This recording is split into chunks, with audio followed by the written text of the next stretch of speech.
So what is the most important story in our news right now in our country, in this moment in American history? I mean, there is clearly, I think if we're being honest, we sort of stop beating around the bush about it. There's really no question what the United States is up against right now. I mean, the intentions of this president are not a mystery. There's no suspense. There's no ambiguity, right? We know exactly who he is. We know exactly what he wants to do to the country, right? No question, no mystery. It's as plain as day. The real question we are contending with, the real black box, the real drama, the story that really does need to be dug up and explained and told in our country because it is as yet undecided. The real mystery is not him. We know him. We know what he wants and what he's trying to do. The real mystery is, will he succeed? Will he get what he wants? And the answer to that will not be found by looking at him or by watching his actions. The answer to that question will come from the people of this country. The most important story of our time is this one. What is this country going to allow him to do?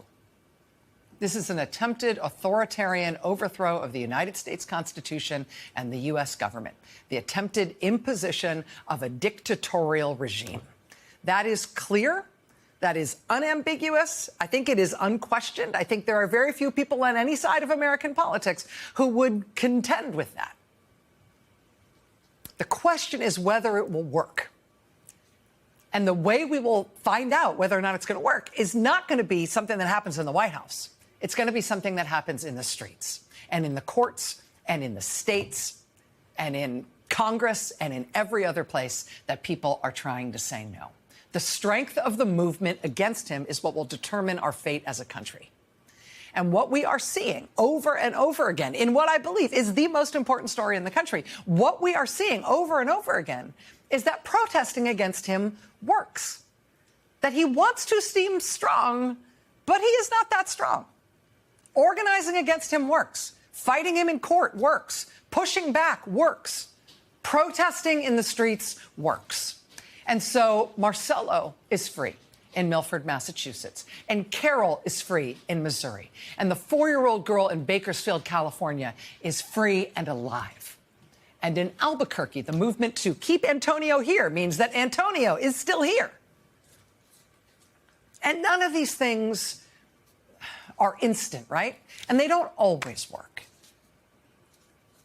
But pushback is the only thing that ever does work.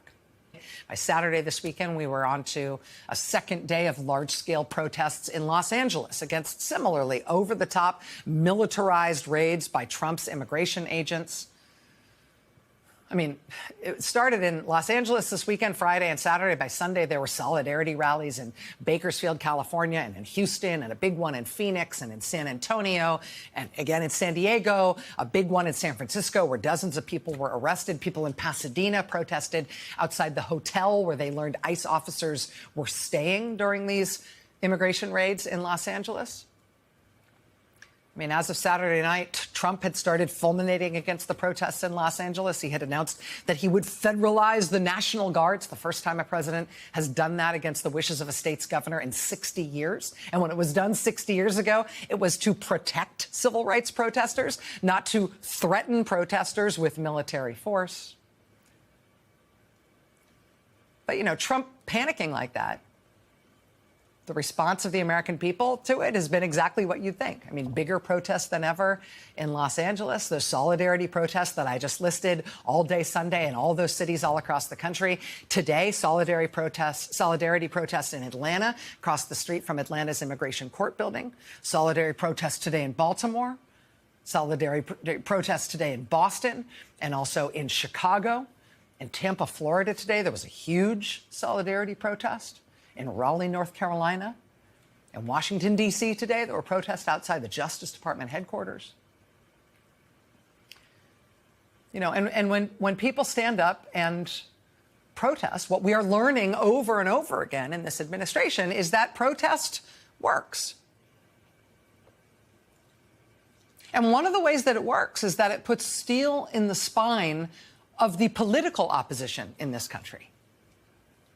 for elected Democrats. It clarifies things for them. It shows them that the more they themselves push back as elected officials, the more support they will have from their own constituents.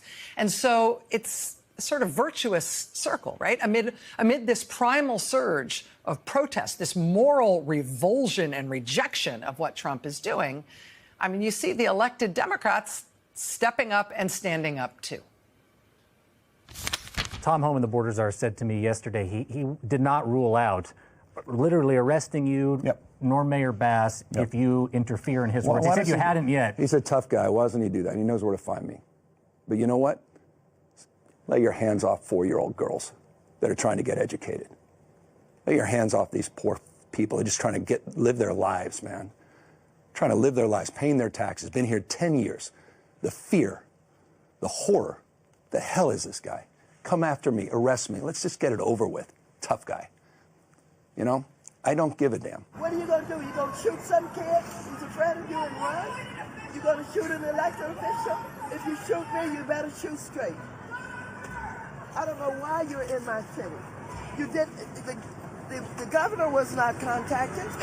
This is Trump and his outrageous attempt to not only target our sanctuary city, but to frighten us and intimidate us.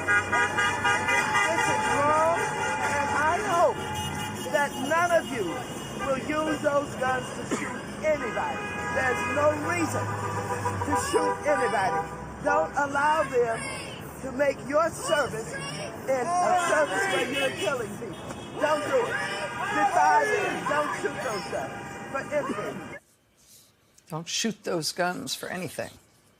I mean, did you see what happened this past week in Minneapolis? This ridiculous military dress-up pageant that they put on in the streets of Minneapolis a few days ago? I mean, this is not the National Guard. This is agents from various federal agencies. Seems like there's a lot of them from HSI, which is the inexplicable, not at all trained for this force inside the Department of Homeland Security that they keep deploying like this in these embarrassing Banana Republic, shambolic shows of disorganized force. I mean, what are you doing here in Minneapolis? When Trump issued his order to federalize the National Guard over the issue or over the objections of California's governor this weekend, that order was not specific to Los Angeles. It was not specific to California. That order that he issued is something that he could use to send National Guard troops anywhere or even active duty forces. Now he's sending 700 Marines, supposedly, from the Marine Corps base at 29 Palms. And that is a portrait of weakness. Right? That is what you get when you have a supposed leader, a supposed strongman even, who can't figure out how to get the support of his people. And he knows it. That is what you get when you have a weak president, an unpopular president who sees the people are against him, who can't defend his actions, who is losing support over time and not gaining it, even on the issues where he thinks he's supposed to be strongest. This is a president who has no other ideas and no skills to get him out of this political pickle that he is in, and who has therefore rushed right to the end and has decided that if the people are against him, well, then he will bludgeon